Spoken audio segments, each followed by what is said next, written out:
Pada kesempatan kali ini kita akan menyimak sebuah kajian yang penuh hikmah dan pelajaran berharga untuk kehidupan kita sehari-hari. Sebelum kita mulai, jangan lupa untuk menekan tombol like, subscribe, dan share agar dakwah ini semakin luas manfaatnya dan menjadi amal jariah bagi kita semua. Mari kita simak bersama kajian berikut ini. Ibadah kan ada yang berat, modalnya besar. Bangun masjid berat, modalnya besar. Bangun rumah sakit berat, modalnya besar. Ada ibadah yang berat tapi modalnya ringan. Misalnya puasa. Puasa itu berat, mengendalikan nafsu. Kalau sekedar nggak makan nggak minum sih enteng, mengendalikan nafsu itu jihad terbesar. Tapi kan modalnya ringan, cuma niat saja. Ini ibadah berat, modalnya ringan.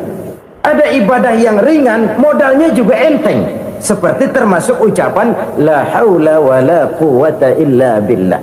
Tanpa sadar, la haula wala quwata illa billah. Nyelengin tuh di surga. Nyelengin, kita nggak terasa. Nyelengin simpenan akhirat. La haula wala quwata illa billah. Nyimpan lagi. Kaget, la haula wala quwata illa billah. Nyimpan lagi. Banyak simpenan. Walaupun sebenarnya yang dimaksud di sini adalah kesadaran batin bahwa tidak ada daya dan kekuatan kecuali Allah. Itu intinya. Kita memulai pekerjaan disunahkan baca bismillah, kan begitu. Apa itu? Kesadaran moral bahwa ini saya bisa kerjakan. Saya kerjakan ini dengan menyebut nama Allah. Kenapa? Kalau Allah tidak memberikan daya dan kekuatan, mana mampu saya kerjakan ini. Maka saya kerjakan ini dengan menyebut nama Allah. Bismillah. Kesadaran moral.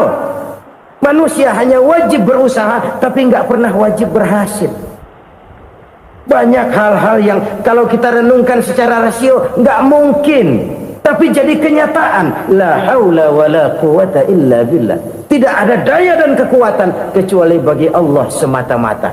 Kesadaran moral akan kelemahan dan keterbatasan makhluk bernama manusia. Kadang kita kagum dengan otak, tapi kita sering lupa sama yang bikin otak. Padahal bagaimanapun hebatnya otak, yang bikin otak pasti lebih hebat dari otak. Selalu berusaha menyimpan sesuatu yang bisa membawa manfaat, baik untuk dirinya, untuk anak cucunya, maupun untuk keluarganya, untuk masa kini dan masa depannya. Kadang simpanan itu berbentuk uang, kadang berupa tanah, lain saat berbentuk pabrik, dan lain sebagainya. Sementara masa depan yang paling pasti adalah akhirat. Jika untuk masa depan dunia kita rela memeras keringat, membanting tulang, pergi pagi dan pulang petang, menyimpan uang, menyimpan tanah, menyimpan pabrik, pernahkah kita merenung jika satu saat kiamat datang, kita dibangkitkan dari kubur masing-masing, berdiri di padang mahsyar untuk mempertanggungjawabkan seluruh kegiatan hidup kita di dunia ini. Lalu kita akan menuju ke alam akhirat. Sudahkah kita mempunyai simpanan untuk akhirat kita? Pada pertemuan kali ini saya ingin menyampaikan sebuah hadis di mana Rasulullah sallallahu alaihi wasallam bersabda, arba'un min kanzil jannah. Simpanan sorga ada 4 macam. Yang pertama, ikhfa'us sadaqah, menyembunyikan sedekah. Saudara-saudara kaum muslimin, sebagaimana yang kita maklum bahwa Allah subhanahu wa ta'ala melebihkan sebagian rezeki dari kita terhadap yang lain. Ada yang kaya, ada yang setengah kaya, ada yang miskin, ada yang setengah miskin, dan selanjutnya. Ada yang gajinya kecil tapi penghasilannya gede. Ada yang penghasilannya gede tapi nggak punya gaji. Ada juga yang memang gajinya gede dan penghasilannya gede. Kelebihan rezeki merupakan sunnatullah dan tidak harus membuat kita merasa lebih dari yang lain. Bahkan sebaliknya, kelebihan itu harus membuat kita ringan tangan untuk menolong mereka yang memang memerlukan pertolongan. Kalau saudara diberikan ilmu, maka pertanyaan akhirat cuma satu: ilmumu kau amalkan untuk apa? Kalau saudara diberikan umur yang panjang, pengadilan akhirat juga bertanya satu: umurmu kau habiskan di mana?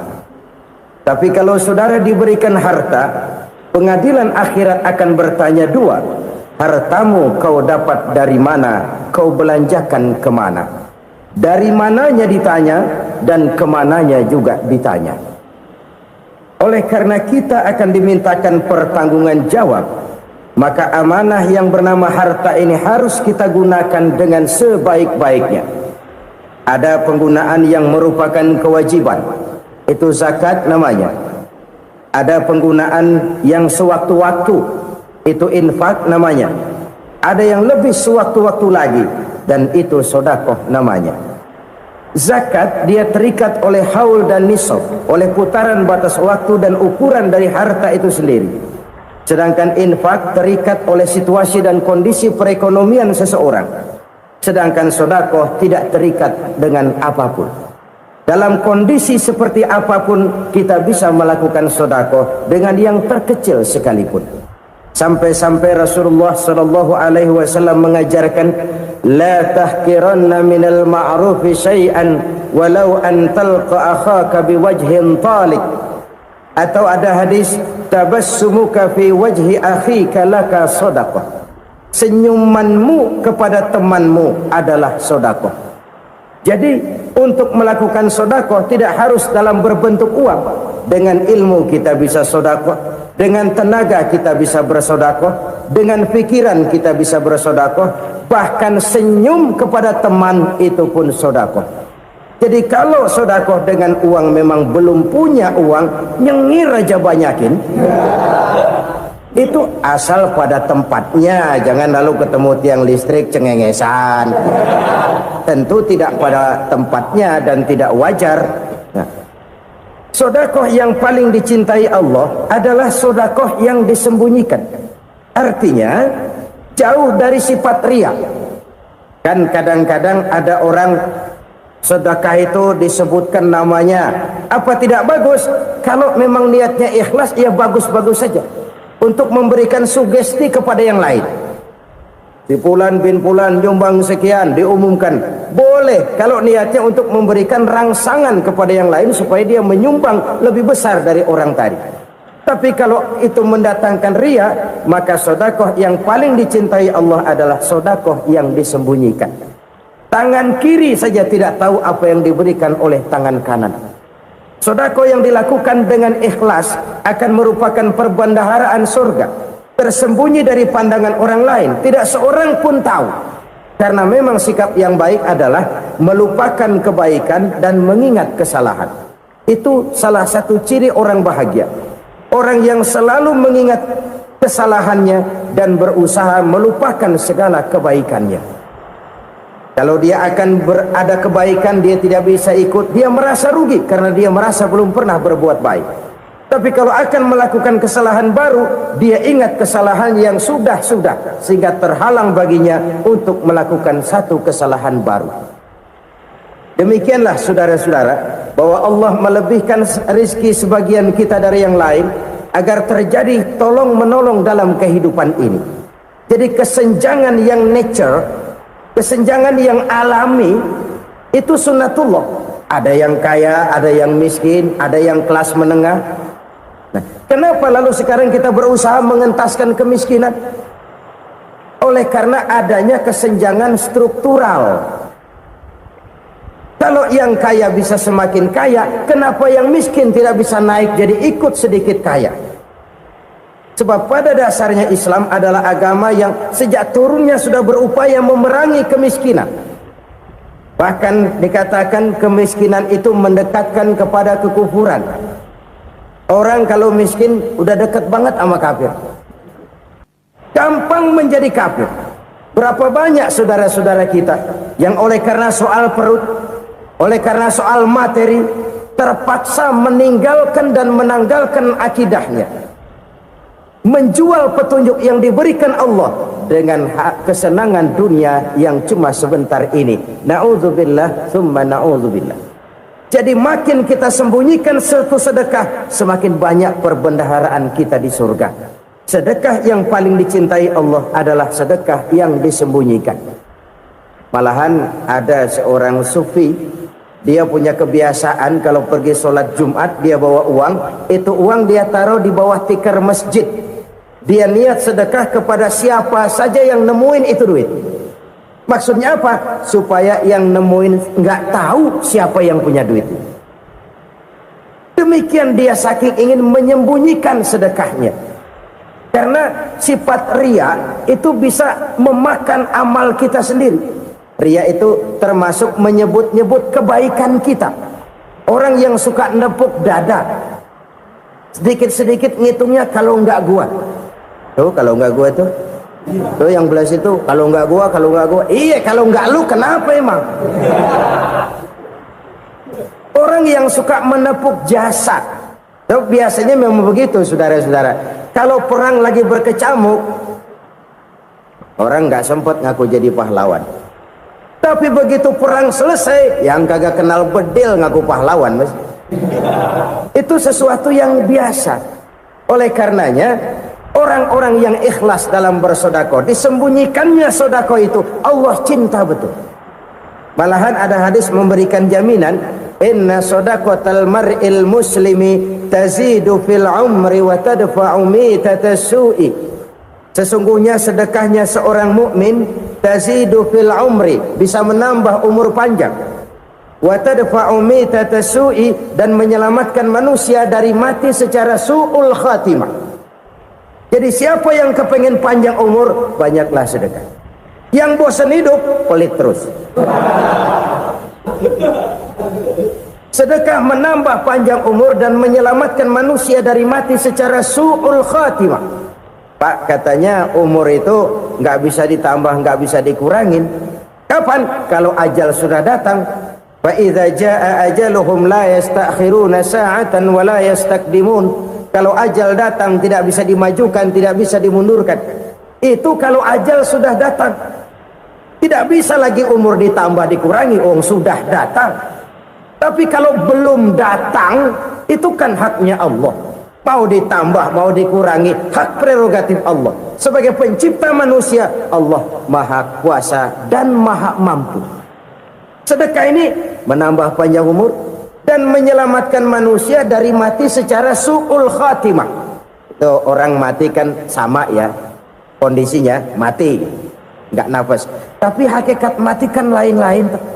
Ada yang mati itu husnul khatimah, baik akhirnya.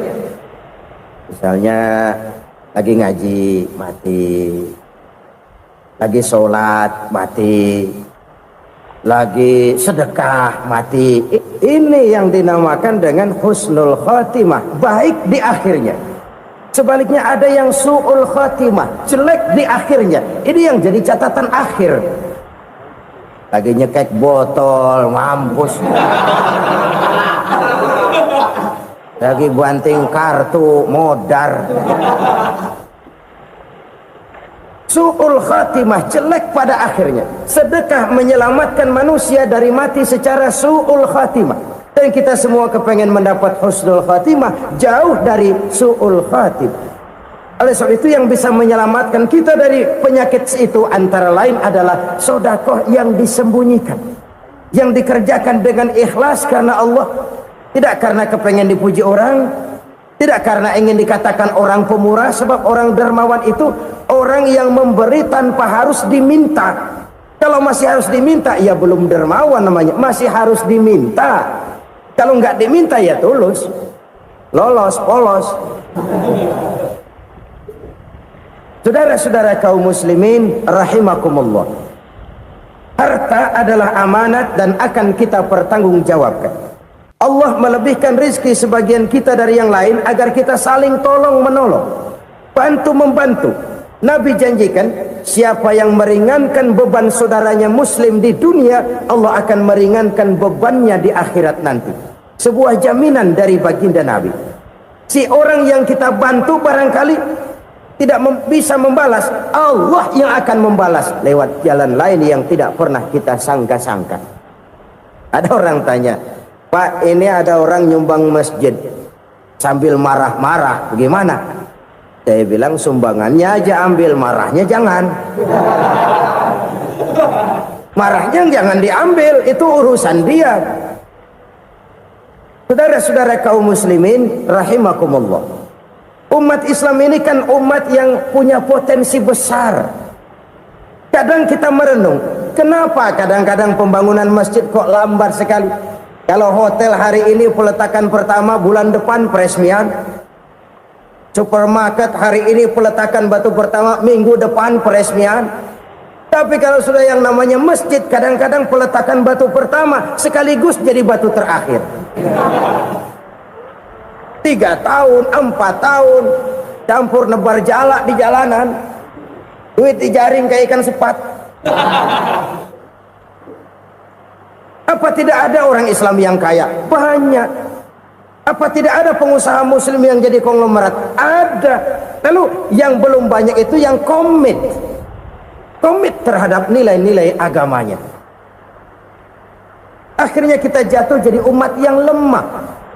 Belum ada pengusaha konglomerat muslim buka pabrik supermi cap beduk misalnya umpamanya atau pabrik kecap cap sorban supaya identitas keislamannya sedikit kelihatan. Kita jatuh jadi umat yang lemah karena potensi tidak terinventarisir dengan baik. Kita ini ibarat kompor yang cuma matengin nasi orang lain. Potensi kita dimanfaatkan oleh orang lain. Ukhuwah Islamiyah kita baru terbatas kepada silaturahmi. Ukhuwah di bidang ekonomi kita lemah, ukhuwah di bidang kebudayaan kita lemah, apalagi ukhuwah di bidang politik kita lebih rapuh lagi. Padahal ukhuwah itu adalah totalitas kehidupan manusia, menyangkut ipolexos bud, memerlukan nilai-nilai ukhuwah. Jadi oleh karena itu mari kita menyadari, di dalam harta kita, walaupun kita yang cari, pergi pagi, pulang sore, peras keringat, banting tulang, di sana ada harta anak yatim, di sana ada hak masjid, di sana ada hak pesantren, di sana ada hak jihad. Berbahagialah seseorang apabila dia oleh Allah dijadikan keran. Keran itu menyimpan air, tapi tidak untuk dirinya, tapi disalurkannya kepada mereka yang memang memerlukannya. Saudara-saudara kaum muslimin rahimakumullah, ini yang pertama. Jadi perbendaharaan surga adalah menyembunyikan sedekah. Orang lain nggak tahu, kita pun nggak pernah ngitung-ngitung. Kita anggap lewat begitu saja, padahal itu deposit akhirat. Satu. Yang kedua, perbendaharaan surga itu apa? Wa kitmanul musibah, menyembunyikan kesulitan. Kadang orang takut menghadapi kesulitan, tapi makin kita merenung, hidup ini kan sebenarnya urusan. Takut sama urusan, ya jangan hidup. Tandanya orang hidup itu kalau punya urusan. Urusan melupakan problem, problem sering menimbulkan kesulitan. Kesulitan bukan untuk ditakuti, tapi untuk diatasi dan dicarikan jalan keluarnya. Siapa sih orangnya yang nggak pernah sulit-sulit? Makin tinggi status sosialnya, makin gede urusannya. Makin tinggi kualitas imannya, makin berat tingkat kesulitannya. Cuma memang yang namanya enak itu seperti pelangi. Biang lala itu nggak pernah di atas kepala kita, di atas kepala orang melulu. Lu sih enak lu, kata kita. Dia juga bilang yang enak kan lu. Pelangi itu nggak pernah di atas kepala kita. Kata tukang beca, aduh enak ya naik Mercy. Kata tukang beca, apa yang di dalam mobil Mercy? Aduh enak bener tukang beca, di jok ngeringkuk ngorok pules bener. Saya kamar pakai AC sejuk, tempat tidur sutra empuk, alga spring bed, kulak kulik nggak bisa pules kalau belum minum Valium, belum tidur. Enak bener tukang beca, di jok ngorok nggak tahu wetan kulon. Si tukang beca bilang yang di Mercy enak, yang di Mercy bilang tukang beca enak. Inilah enak, nggak pernah di atas kepala kita, di atas kepala orang lain melulu enak itu. Nah saudara-saudara, Yang merupakan perbendaharaan surga itu orang yang bisa menyembunyikan kesulitan, baik pribadi ataupun rumah tangga. Nih terutama rumah tangga yang jadi soalnya. Kadang-kadang kita ini kalau senang, sebaliknya kalau senang kita diam, kalem aja, cuek. Banyak banget duit kita bawaan, diam aja udah, malah ketemu orang takut. Tapi begitu susah sekampung tahu. Padahal Nabi mengajarkan perbendaharaan surga itu menyembunyikan musibah, menyembunyikan kesulitan. Kalau enak cerita sama orang-orang, kalau nggak enak rasain sendiri, tekan sendiri, atasin sendiri. Kita kan sebaliknya, tenang kita diam, asal lagi susah paling tidak kita nyari teman buat cerita kesusahan. Siapa orangnya yang nggak pernah susah? Cuma soalnya bagaimana kita mengatasi kesusahan itu sendiri. Begitu juga misalnya kalau orang sudah berumah tangga, itu orang tuanya harus menjadi tempat dia cerita yang enak-enak saja. Yang nggak enak rasain berdua, selesaikan berdua, atasin berdua. Jangan dibalik. Asal senang diam, giliran susah saja. Maknya laporan. Terbalik. Bisa menjaga security informasi. Maka nama bayam keluar diam, malah seluitan. Enak amat lo makan daging ayam. Security informasi. Saudara-saudara kaum muslimin rahimakumullah, ujian yang terberat itu yang pernah diberikan kepada para nabi, para rasul, para aulia, para ulama. Makin tinggi keimanan, makin berat bentuk kesulitan. Ayo saya kemukakan satu contoh saja. Ada seorang nabi yang kaya, nabi kaya, namanya Nabi Ayub. Iblis kalau orang begini kan keki,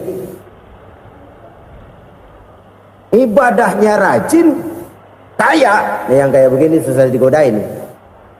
Kalau ibadahnya rajin, miskin, kali bisa disogok. Sini imannya mantap, ibadahnya rajin, kaya, nabi lagi. Oh, tapi namanya iblis nggak kurang akal. Laporan, Tuhan, kenapa Les? Ya ini bahasa saya, bahasa Qurannya sih nggak gitu. Itu hambamu yang namanya Ayub, dia rajin ibadah cuma karena dikasih kaya aja. Coba kasih miskin dia, berhenti dia sembahyang. Ah, kamu bisa aja. Saya tahu Ayub itu hambaku yang ikhlas. Saya buktiin Tuhan, silahkan. Dibuktiin lah, iblis turun ke alamin. Yang mula-mula dia lakukan, dia rusak sawah ladang Nabi Ayub. Dia binasakan binatang ternak Nabi Ayub. Sehingga dalam waktu singkat, jatuhlah Nabi Ayub dari orang paling kaya jadi orang paling miskin. Beliau masih ibadah di mihrab dalam masjid. Datang iblis. Saudara Ayub, ya, lagi ngapain? Ibadah. Nyembah Allah, nyembah Allah. Oh, percuma. Kenapa? Tuhan yang ente sembah nih, dia udah bikin miskin ente. Sawah ladang ente hancur lebur, binatang ternak binasa. Sekarang ente jadi orang paling miskin. Ngapain nyembah Tuhan kayak begitu? Tekor. Udah berhenti dah ibadah, berhenti ibadah. Ini iblis sama Tuhan laporannya lain, yang dikerjakan kepada Nabi Ayub juga lain. Benar begitu iblis kata Nabi Ayub? Iya, sawah ladang saya habis, buras. Binatang ternak saya binasa, binasa. Saya miskin, bangpak. Apa jawab Nabi Ayub? Bukan innalillahi, ya, ini hebat. Alhamdulillahillazi a'tani wa akhza minni. Segala puji bagi Allah yang telah memberikan harta kepada saya dan sekarang mengambilnya lagi. Alhamdulillah. Allah yang ngasih, Allah yang ambil. Itu mah urusan Allah. Iblis cuman ibadah jalan terus, sujud lagi Nabi Ayub. Iblis seleher gondok banget. Dasar Nabi nggak mempan dia apa-apain.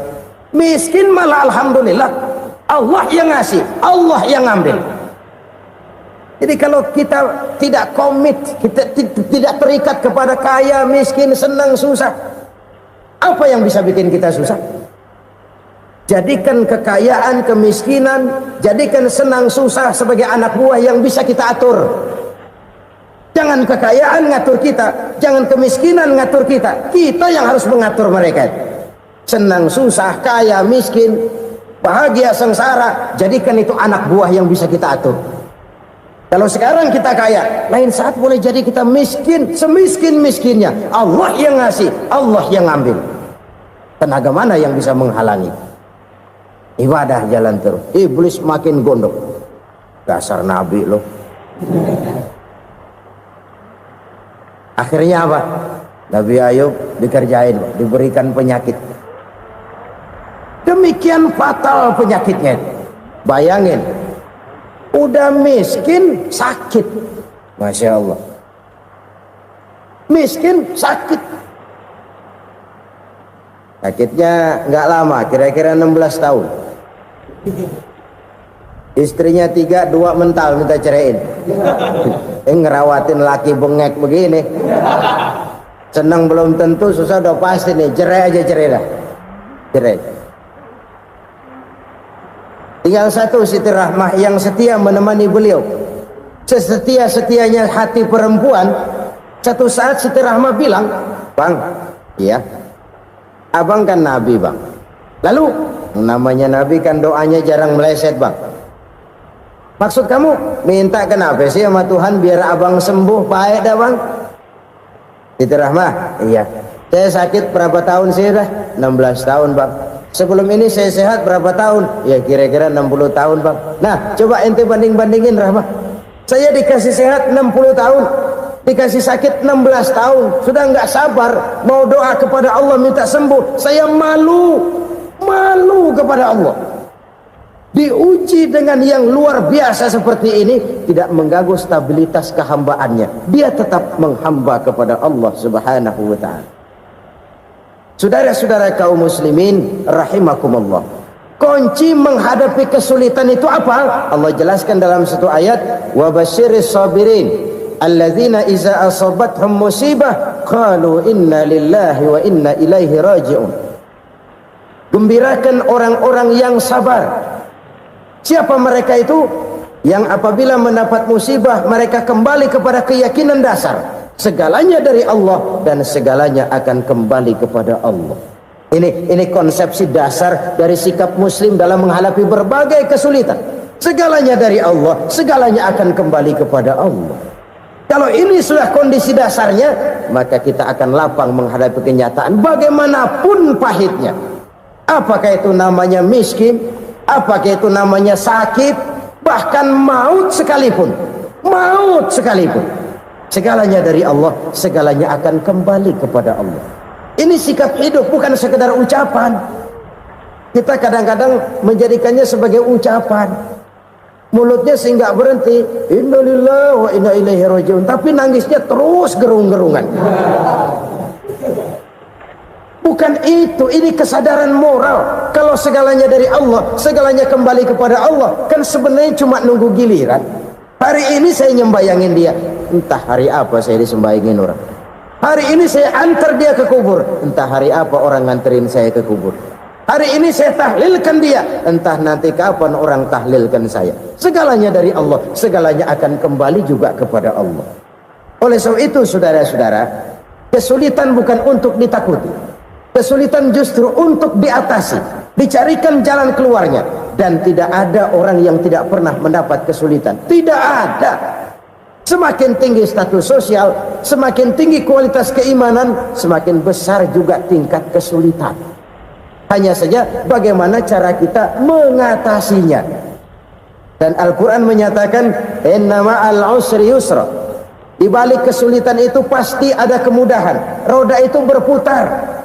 Karena itu Rasulullah sallallahu alaihi wasallam mengingatkan kepada kita, ta'arraf ilallahi firraha ya'rifka fisyiddah. Ingatlah kepada Allah di waktu kamu senang, supaya Allah ingat kepada kamu di waktu kamu susah. Kalau waktu senang kita ingat kepada Allah, kita susah, Allah tidak akan meninggalkan kita. Masya Allah, sahabat semuanya. Penjelasan yang baru saja kita dengarkan mengandung pelajaran yang sangat berharga bagi kehidupan kita. Semoga Allah membuka hati kita untuk menerima kebenaran dan mengamalkannya dalam kehidupan sehari-hari. Bagi sahabat yang baru bergabung, jangan lupa dukung channel ini dengan like, subscribe, dan aktifkan lonceng notifikasi agar tidak ketinggalan kajian-kajian Islam lainnya. Mari kita lanjutkan kembali pembahasan yang sangat menarik ini.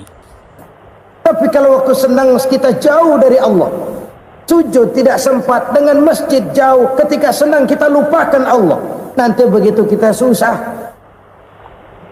Allah lupakan kita, dan itu menyakitkan. Oleh karena itu orang-orang tua kita dulu bilang, kalau lagi sehat ingat-ingat lu bakal sakit nanti. Kalau lagi kaya ingat-ingat satu saat kita bakal jatuh miskin. Bahkan kalau lagi muda ingat-ingat kita bakal tua. Dan yang terpenting, kalau lagi hidup ingat-ingat kita bakal mati. Saudara-saudara kaum muslimin rahimakumullah. Jadi yang kedua yang merupakan perbendaharaan surga, menyembunyikan musibah. Saudara-saudara kaum muslimin rahimakumullah. Hal ketiga yang merupakan perbendaharaan surga adalah wasilatur rahmi. Orang yang suka bersilaturahmi. Sebagaimana yang kita maklum bahwa manusia adalah makhluk yang disebut zon politika, makhluk sosial yang tidak mungkin hidup sendiri-sendiri. Betapa dan siapapun kita memerlukan orang lain. Bodoh betul manusia kalau tinggal di tengah masyarakat tapi tidak mau bermasyarakat, merasa hebat sendiri, pinter sendiri, gagah sendiri, kaya sendiri. Mungkin kalau mati juga ngubur sendiri. Jangankan kita di sini, di sorga saja Nabi Adam waktu sendirian bengong melulu, mondar mandir. Allah tegur dam sepi dam. Ya ini kalau bahasa saya. Iya Tuhan, sepi ini nggak ada coret-corekan pisan ini. Diciptakan Siti Hawa baru anteng Nabi Adam. Itu di sorga. Cobalah. Umpamanya saudara tinggal di Jakarta nih. Kayak bener. Apaan aja di Jakarta punya saudara dah. Jembatan Semanggi ambil. Monas Buntel bawa pulang. Hotel-hotel ambil semua. Cuman tinggal di Jakarta sendirian, apa enaknya? Betapa dan siapapun kita perlu orang lain. Tidak ada seorang pun yang bisa memenuhi kebutuhan hidupnya secara sendiri-sendiri. Nah, Islam telah menyelamatkan manusia dari ras diskriminasi, mengikat manusia dengan persaudaraan yang berlandaskan kepada akidah. Karena itu dianjurkan bersilaturahmi. Bahkan Nabi menyatakan, man arada ayyubsata lahu fi rizqihi wa yunsa'a fi atharihi falyasil rahimah. Siapa yang kepengen diluaskan rezekinya dan dipanjangkan usianya, banyaklah ia bersilaturahmi.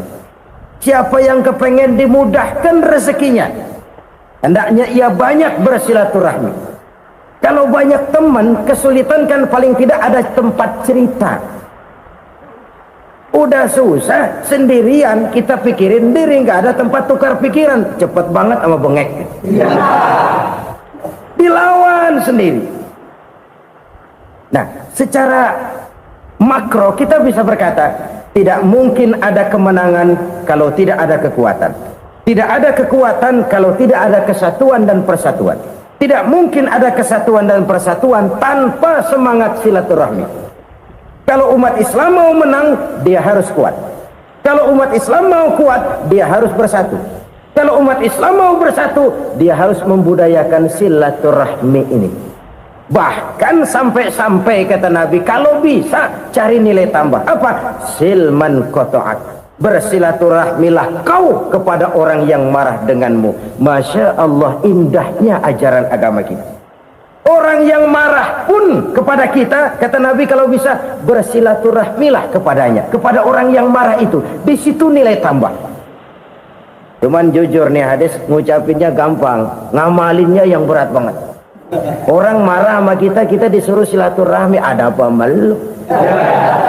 Lu marah, ada gue marahan lagi. Kan gue pikirin. Saudara-saudara kaum muslimin rahimakumullah.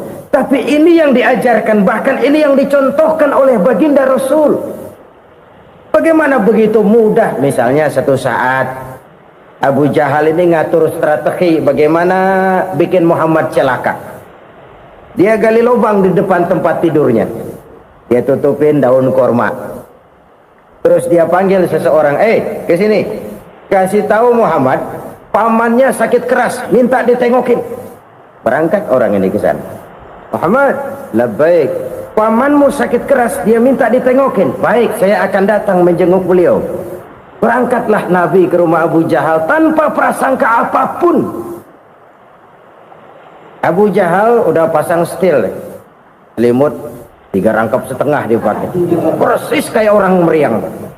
Tapi sembari ngintip dari balik selimut, begitu Muhammad buka pintu, nah masuk perangkap nih. Muhammad jalan menuju tempat pembaringan. Makin lama makin dekat, makin lama makin dekat, makin dekat ke lubang yang dipasang oleh Abu Jahal itu. Dalam hati Abu Jahal, terus dah jatuh, mampus dah lo ini. Mampus lo hari ini nih. Apa yang terjadi? Malaikat Jibril datang. Muhammad, pamanmu cuma pura-pura sakit. Di depan tempat tidurnya ada lubang perangkap supaya kamu jatuh ke situ. Sudah, kamu pulang. Balik kanan Nabi. Sudah hampir jatuh ke lubang, balik kanan, pulang. Bayangin kecewanya Abu Jahal. Muhammad dikit lagi, Muhammad dikit lagi. Enggak paman, saya pulang aja. Emosi bangun dari tempat tidur, enggak sadar kalau lagi pura-pura sakit. Lompat ngejar Nabi, dia lupa dengan lubang yang dia gali. Usrak, nyemplung sendiri ke dalam lubang.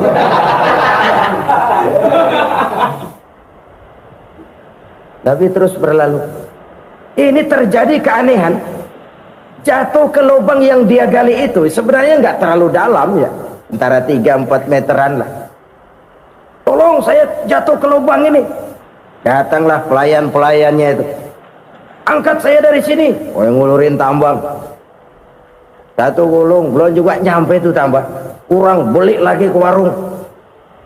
Sambung, ulur lagi, nggak juga bisa sampai. Wah, ini kerjaan Muhammad ini. Tolong, siapa salah seorang kamu ke rumah Muhammad, kasih tahu encangnya kecebur. Minta ditolongin. Sampaikan kepada Rasul.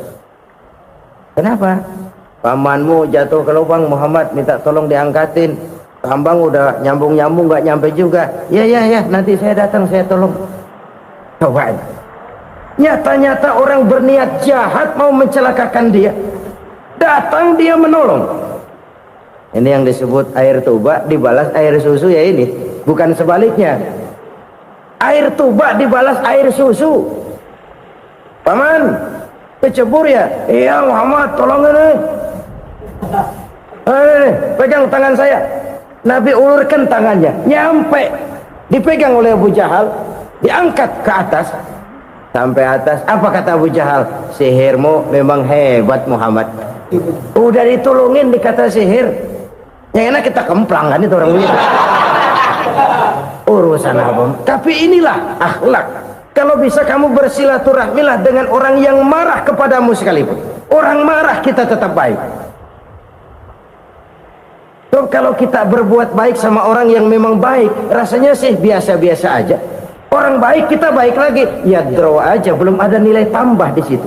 Baru ada nilai tambah kalau kita bisa berbuat baik kepada orang yang nyakitin kita. Itu namanya kita setingkat di atas dia.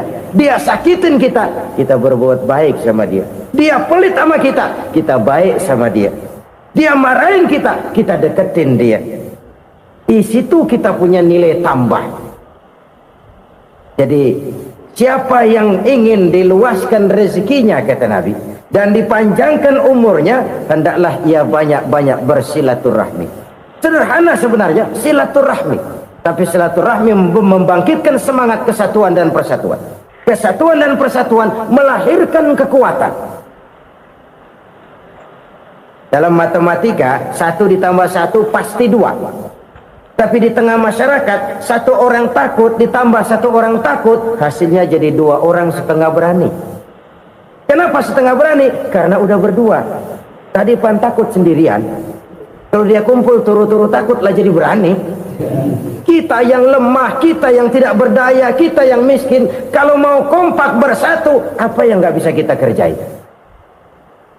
Apalagi tinggal di kota besar, pilihan cuma dua, bertahan atau minggir. Bertahan atau minggir. Untuk bisa bertahan harus mampu bersaing. Untuk mampu bersaing harus punya keahlian. Keahlian harus ditunjang dengan pendidikan, ditambah oleh kekompakan sebagai umat. Udah miskin mencar mulu, orang injak kita. Orang nggak pandang urusan apa malu. Oleh karena itu silaturahmi pada hakikatnya merupakan roh dari ukhuwah yang diajarkan oleh agama kita. Bagaimana Islam menyelamatkan masyarakat manusia dari ras diskriminasi, mengikat manusia, dan tidak ada persaudaraan yang lebih indah selain persaudaraan yang diikat dengan nilai-nilai akidah. Sepanjang orang di jalan Allah, itulah saudara kita. Keluar dia dari jalan Allah, selesailah persaudaraan sampai di situ. Karena itu, kalau ingin menyimpan sesuatu di surga, banyaklah bersilaturahmi. Datang ke rumah ini, datang ke rumah itu, dan lain sebagainya. Itu simpanan kita di akhirat nanti. Ini yang ketiga. Saudara-saudara, yang keempat, perbendaharaan surga itu apa? Wa qawlu la hawla wa la quwwata illa billah. Ucapan la hawla wa la quwwata illa billah. Ibadah kan ada yang berat, modalnya besar. Bangun masjid berat, modalnya besar. Bangun rumah sakit berat, modalnya besar. Ada ibadah yang berat tapi modalnya ringan. Misalnya puasa. Puasa itu berat, mengendalikan nafsu. Kalau sekedar nggak makan nggak minum sih enteng. Mengendalikan nafsu itu jihad terbesar. Tapi kan modalnya ringan, cuma niat saja. Ini ibadah berat, modalnya ringan.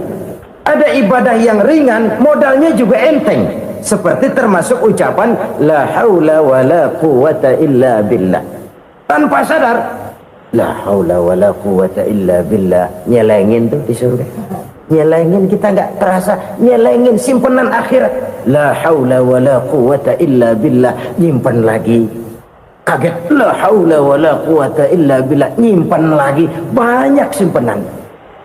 Walaupun sebenarnya yang dimaksud di sini adalah kesadaran batin bahwa tidak ada daya dan kekuatan kecuali Allah.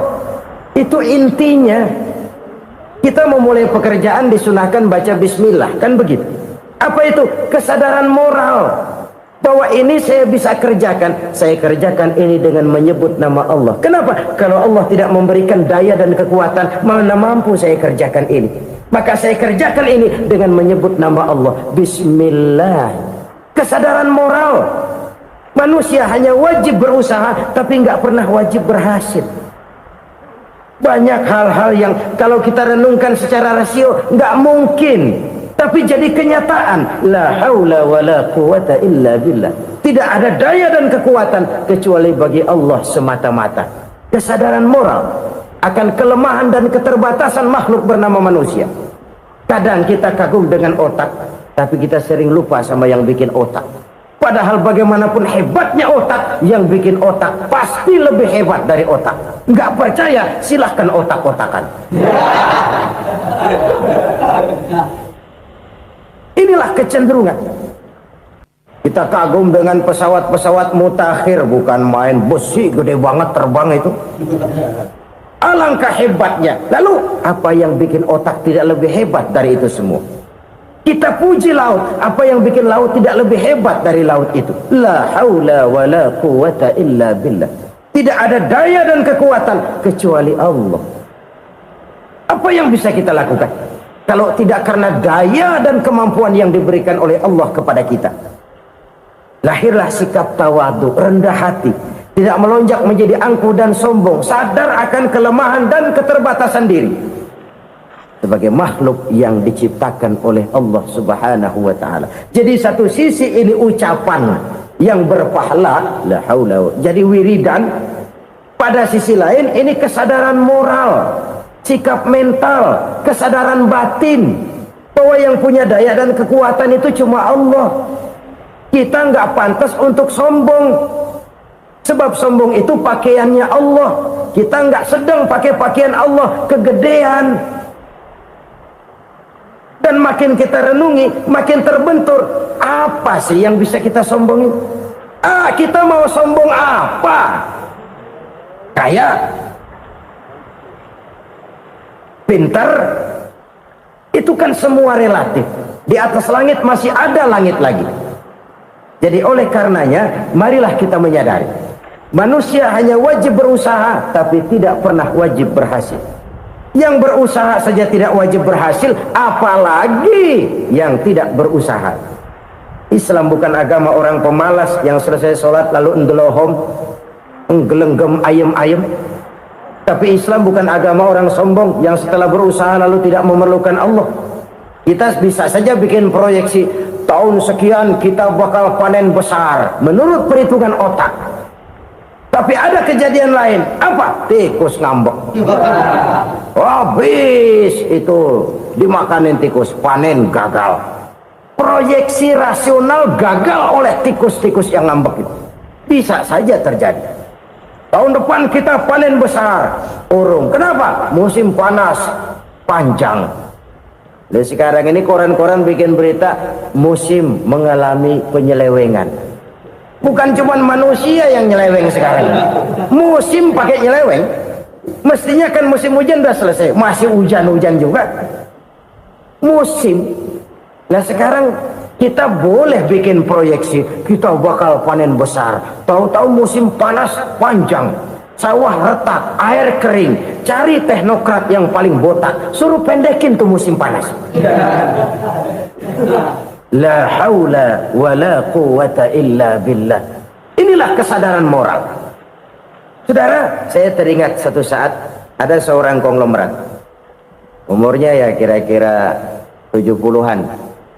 Satu saat dia ditanya oleh wartawan, "Pak, umur Bapak berapa sih?" "Ya paling 10 tahun." 10 tahun? 10 tahun?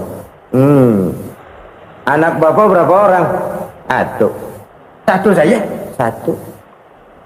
Harta Bapak berapa? Ya paling-paling bangsa 7 juta kali. 7 juta? Iya. Pak, kenapa Bapak bohongi saya? Bapak punya buku biografi, koran-koran, majalah-majalah banyak memuat cerita riwayat hidup Bapak. Saya tahu umur Bapak 70. Kenapa bilang cuma 7 tahun? Saya tahu anak Bapak 8. Kenapa cuma bilang 1?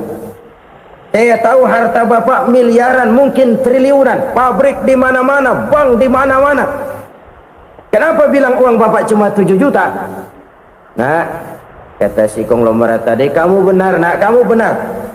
Umur saya kalau jumlahnya memang 70, Nak.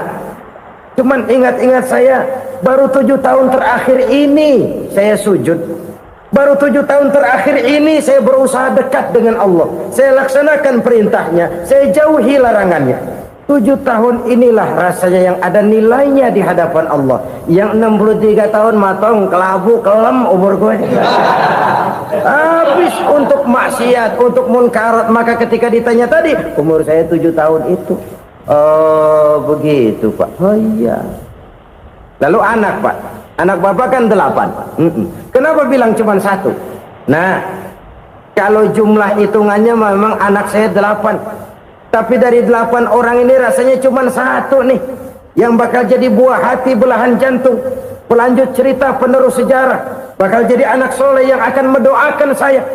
Cuma 1 rasanya anak saya ini yang bakal jadi buah hati saya, besar-besaran saya, yang akan mendoakan di kubur saya, yang akan mendoakan di akhirat saya. Yang 7 orang mana? Masya Allah, yang 1 tenggeng, yang 1 nyekek botol mulu, yang 1 nggak karu-karuan. Makanya saya bilang 1 anak saya yang akan bisa mendoakan saya. Oh begitu Pak. Iya. Nah harta Pak, harta Bapak kan triliunan, pabrik Bapak di mana-mana, uang Bapak hampir di tiap bank-bank besar. Kenapa bilang cuma 7 juta? Betul kau Nak. Harta saya kalau jumlahnya memang miliaran, triliunan mungkin. Tapi yang saya ingat baru 7 juta tuh yang saya belanjakan di jalan Allah. Saya nyumbang masjid, saya santuni yatim piatu, saya bantu pembangunan pesantren, saya bantu pembangunan rumah sakit Islam. Itu yang akan saya bawa pulang ke akhirat, yang 7 juta itu. Yang triliunan itu nanti akan diperebutkan oleh anak-anak saya sebagai waris saya. Jadi harta saya 7 juta itu yang bakal nemenin saya di akhirat, yang akan saya bawa pulang jadi teman saya. Saudara-saudara kaum muslimin, jangan-jangan orang tua itu adalah kita ini. Jangan-jangan kita ini adalah orang tua itu. Jangan-jangan itu potret dari diri kita masing-masing. Dari sekian umur yang diberikan Allah, berapa tahun yang ada nilainya di hadapan Allah? Dari sekian anak-anak yang merupakan amanah, berapa yang akan mendoakan kita sebagai orang tuanya menjadi anak soleh? Dari sekian banyak harta yang diberikan Allah, berapa yang akan kita bawa pulang menghadapnya nanti, yang kita belanjakan di jalan Allah? Ini sebuah potret kehidupan. Karena itu kita kembali kepada la haula wa la quwata illa billah. Kita wajib berusaha, kita wajib berikhtiar. Selebihnya segala daya dan kekuatan hanya milik Allah saja semata-mata. Satu kesadaran batin dari setiap pribadi muslim. Setelah ia berusaha dan berikhtiar, ia menyerahkannya kepada Allah Subhanahu wa ta'ala. Jadi satu sisi ini merupakan wiridan ucapan yang mengandung pahala, pada sisi lain ini merupakan sikap batin dari seorang muslim di dalam ia menghadapi realitas kehidupan ini. Saudara-saudara kaum muslimin rahimakumullah, kalau ini kita jadikan satu basis kehidupan, maka ini akan menyelamatkan manusia dari kemungkinan tergelincir menjadi orang yang lupa diri dan lupa darat. Sebab itu Imamul Ghazali berpesan, jaddidis safinah fa innal bahra amiq wa khuziz zad fa inna safara ba'id wa khaffifil hamla fa innal hamla sadid. Perbarui selalu kapalmu karena lautan sangat dalam. Bawa bekal yang banyak karena perjalanan ini sangat jauh. Ringankan beban karena kebanyakan beban akan menyakitkan. Alangkah indah kalimat ini, alangkah dalam makna yang terkandung di sana. Perbarui selalu kapalmu karena lautan sangat dalam. Apa artinya ini? Jaga mentalmu baik-baik. Pelihara imanmu baik-baik, karena hidup penuh cobaan seperti lautan. Kita kalau berlayar di lautan kan kadang-kadang tenang, angin bertiup sepoi-sepoi basah. Jika malam datang, bintang gemintang bertabur menghias cakrawala, rembulan memantulkan sinarnya dengan indah. Dalam keadaan begitu berlayar enak. Tapi lain saat ombak menggunung, halilintar menyambar, angin topan bertiup. Berapa banyak sudah saudara-saudara kita yang tenggelam di lautan dunia tanpa sadar bahwa dia belum sampai kepada pantai yang akan dituju. Berapa banyak sudah saudara-saudara kita yang tenggelam di lautan dunia ini tanpa sempat bangkit lagi. Dia menyangka sudah sampai kepada tujuannya. Hati-hati kapal jangan sampai bocor karena lautan sangat dalam. Iman ini jaga baik-baik karena hidup penuh dengan ujian. Wa khuziz zad fa inna safara ba'id. Bawa bekal yang banyak karena perjalanan sangat jauh. Saudara mau ke Bandung, bawa duit. Saudara mau ke Surabaya, banyakan lagi duitnya. Saudara mau ke Mekah, gepokan, iketan tuh duit, nggak lembaran lagi. Makin jauh perjalanan, makin banyak bekal yang harus kita bawa. Kalau saudara dari Jakarta mau ke Surabaya, kagak bawa duit berangkat juga, itu sih bukan berani namanya, nekat. Sampai Surabaya belum tentu, sengsara di jalan udah pasti. Kenapa? Nggak bawa bekal berangkat. Sama juga kita nih, misalnya belum sempat sembahyang, mati. Waduh, berani banget orang. Belum punya bekal, mati. Sengsara di jalan. Atau bekal tidak cukup. Dari Jakarta saudara mau ke Surabaya, bawa duit 500 perak. Paling jauh Cikampek nyampenya itu. Paling jauh itu. Antara jauhnya perjalanan dengan bekal yang saudara bawa tidak seimbang. Hidup ini perjalanan panjang, a walking tour. Dimulai dari alam arwah, sebelum jasad diciptakan, roh diciptakan lebih dulu. Dari situ pindah ke alam rahim, dari alam rahim pindah ke alam dunia, dari alam dunia pindah ke alam barzah, baru menuju akhirat. Satu perjalanan panjang. Kalau bekal tidak bawa, sengsara di jalan. Bawa bekal yang banyak karena perjalanan ini sangat jauh. Wa khaffifil hamla, ringankan beban karena beban itu cuma akan menyulitkan. Kalau bekal itu sih keperluan, tapi beban nggak kita perluin, cuma ngeberat-beratin. Apa ini beban? Dosa, kecurangan, kebatilan, kesoliman, ketidakadilan, kesewenang-wenangan. Itu akan jadi beban kita di akhirat. Alangkah celakanya, perjalanan panjang, bekal tidak bawa, beban kelewat banyak, alamat sengsara di jalan. Pahala tidak ada, dosa berlipat ganda. Na'udzubillah, summa na'udzubillah. Kalau kita rangkum nasihat Al-Ghazali dengan kisah si konglomerat tadi, kita akan mengambil kesimpulan. Pertama, bekal terbaik dalam menghadapi gejolak kehidupan ini tidak lain adalah iman. Yang kedua, pahala dan dosa, dua hal kontroversial. Pahala adalah bekal, dosa adalah beban. Tapi kita sekarang kan tidak begitu terangsang kepada yang abstrak. Orang berlomba mencari yang konkret-konkret saja, yang real. Kalau memang dosa, benjol dong, kira-kira begitu. Kira-kira begitu. Persis orang Yahudi dulu. Orang Yahudi itu kan pernah minta kepada Nabi Musa, ya Musa, lan nu'mina laka hatta narallaha jahrah. Musa, kami nggak bakal mau beriman kepada Allah kalau belum kami lihat Allah ada nongkrong di depan kami. Kalau memang Tuhan ada, taruh dong di depan kami. Mau yang konkret-konkret saja. Kalau memang dosa, benjol dong. Kalau memang pahala, berasa dong. Orang terangsang kepada yang real, yang konkret-konkret saja. Karena itu, untuk mengejar dosa, orang mau bayar. Tapi untuk mengejar pahala, walaupun tidak bayar, orang segan. Ini yang dikatakan oleh Nabi, kamu mengharapkan ke surga, tapi kamu berat melaksanakan sesuatu yang bisa membawa kamu ke surga. Kamu ingin jauh dari neraka, tapi tiap saat kamu lakukan perbuatan-perbuatan yang justru menjerumuskan kamu ke neraka. Idda'aitum an-najata minan nar wa ramaitum fiha anfusakum. Kamu ingin selamat dari neraka, tapi kamu lemparkan diri kamu ke neraka. Kamu ingin masuk surga, tapi berat sekali kamu melakukan perbuatan-perbuatan yang bisa menyampaikan kamu di surga. Saudara-saudara kaum muslimin rahimakumullah. Jadi hal keempat yang merupakan perbendaharaan surga adalah la haula wa la quwwata illa billah.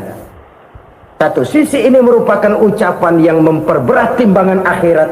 Pada sisi lain ini merupakan sikap hidup seorang muslim, kesadaran batin yang sangat dalam bahwa tidak ada daya dan kekuatan kecuali Allah. Dan itu kita simbolkan pada saat memulai pekerjaan dengan Bismillah, dengan menyebut nama Allah. Satu kesadaran moral, saya hanya bisa melakukan ini karena diberikan daya dan kekuatan oleh Allah. Lahirlah sikap tawadu, rendah hati, tidak melonjak menjadi angkuh dan sombong. Saudara-saudara, sampai sini dulu jumpa kita kali ini. Semoga 4 perbendaharaan surga ini dapat kita lakukan, yang kelak akan merupakan bekal kita di kemudian hari. Alhamdulillahirrabbilalamin. Demikian kajian yang dapat kita simak pada kesempatan kali ini. Semoga setiap ilmu yang telah disampaikan menjadi cahaya, petunjuk dan keberkahan dalam kehidupan kita. Jika ada manfaat yang bisa diambil dari kajian ini, jangan ragu untuk membagikan kepada keluarga, sahabat, dan orang-orang tercinta. Sebab menyampaikan satu kebaikan dapat menjadi pahala yang terus mengalir. Terima kasih atas kebersamaan sahabat semuanya. Semoga Allah Subhanahu wa taala senantiasa memberikan kesehatan, keberkahan, rezeki, kemudahan urusan serta husnul khotimah kepada kita semua. Saya akhiri. Wassalamualaikum warahmatullahi wabarakatuh. Dari kajian yang telah kita ikuti bersama, dapat kita ambil pelajaran bahwa setiap ilmu yang disampaikan merupakan petunjuk dan pengingat bagi kita untuk menjadi pribadi yang lebih baik, lebih taat kepada Allah Subhanahu wa Ta'ala, serta lebih bermanfaat bagi sesama. Semoga ilmu yang telah kita dengarkan tidak hanya berhenti sebagai pengetahuan, tetapi juga menjadi amalan dalam kehidupan sehari-hari.